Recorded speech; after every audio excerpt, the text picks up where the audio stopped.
Bismillahirrahmanirrahim. Assalamualaikum warahmatullahi wabarakatuh. I am Muhamad Dimas Aditya, and in this video, I will present my group summary about introduction to poetry. Now, the first point of this page, that is, what is a poem? A poem basically is how poems structure and organize. Poem plays a crucial part in poetry writing, but it is not a bunch of strict rules. It is more like how painter uses a variety of brushes on their painting. Poem is a tool to help poets write their poems more organized and clearer. Poems don't only mean how you organize the line of words, but it must be accompanied by forming the sound of and flow of words in poems. Emphasizing and pausing on certain part of word could develop more the flow of your poem. In the end, forms of poetry focus more on the flow of poetry when they are written and recited.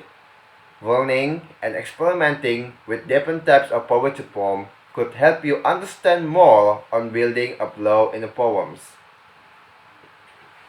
Next point in this space, that is new poetry.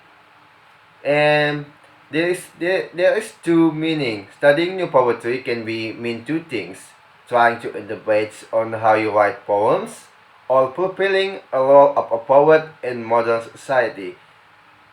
Next to the next point, that is intentional writing. Intentional writing means expressing an idea must be planned so the intended message could be delivered to the reader or listener. Use of traditional poetry as a source of inspiration for a better poetry writing. Next, we have non-intentional writing, which means there are also ways of writing out of spite as a more of delivering a bunch of feeling than just one message. This type of writing poetry is more prone to various interpretation from anybody. Now, we move on to the aspect of poetry, that is vocabulary. Now, vocabulary is really important because words as an important aspect of poetry, as it is built the entirety of poetry. Play part as way delivering message or setting the nuance or moods. And we also have syntax, that is organization in poems, help in delivering the message as well as it serves the purpose or emphasizing words that are related to the message. And then we'll be moving on to the measurement. Now, measurement is the length of a line in a poem, how many syllables it has, and how much time does it take to recite the poem. Poets can creatively use this measurement, whether to add meanings on the number of the line or the importance of the words that are used in a line of poetry that is written. Now, we'll be moving to the poet in theater plus drama.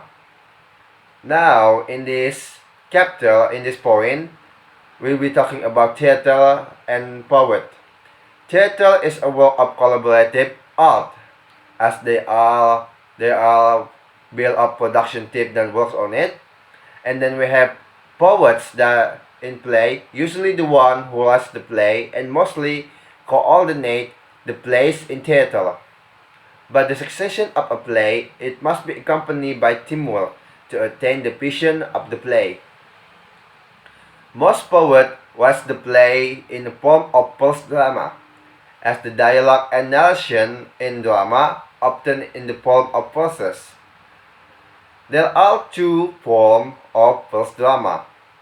First, we have the classical form that it is influenced by the Greek tragedy story that often contain the themes of order, violence, justice, freedom, and faith. Secondly, we have Shakespeare, that is mostly influenced by history plays, and genre that this play have is such as comedy and tragedy. Moving on to the sequence and long poem. A sequence is a set of consecutive set of poems that explore a certain themes.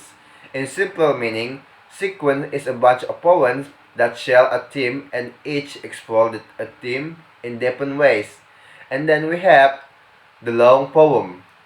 This type of poem, mostly narratives like epics, and it contains aspects such as character and world building. Now, that is all of the summary that my group has summarized from the introduction to poetry.